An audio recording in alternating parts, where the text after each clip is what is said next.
जम्मू काश्मीर पुंछ अंचल में थमुनी भूस्खलन तांडव एजाए 700 रु अधिक लोकों सुरक्षित स्थान को स्थानांतर करागला प्राय 100 लोकों घरे फाट सुटी होईछि।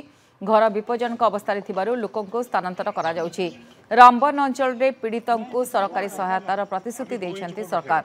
एसबु अंचल में प्रशासन पक्षरु जोरसोर चली रेस्क्यू ऑपरेशन।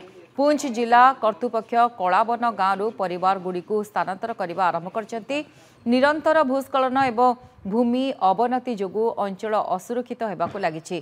प्रशासन गांव को असुरक्षित घोषणा करछि एवं बासिंदा मानकु अस्थायी भाव में स्थानांतर करने को परामर्श रही।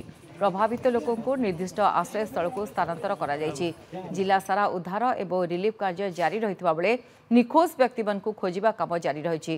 राज्य सारा स्थिति चिंताजनक रही। लोकों को अत्यावश्यक सामग्री जोगाइबा पई अधिकारी मानकु नियोजित करा जायछि। गत किछि दिन धरी लगातार प्रबल वर्षा जोगु रामबन एवं जम्मू काश्मीर अन्य केतक अंचल में बन्या परिस्थिति सृष्टि होइछि। नदीगुड़िक फुली उठिथिबारु बन्या भली परिस्थिति सृष्टि होइछि।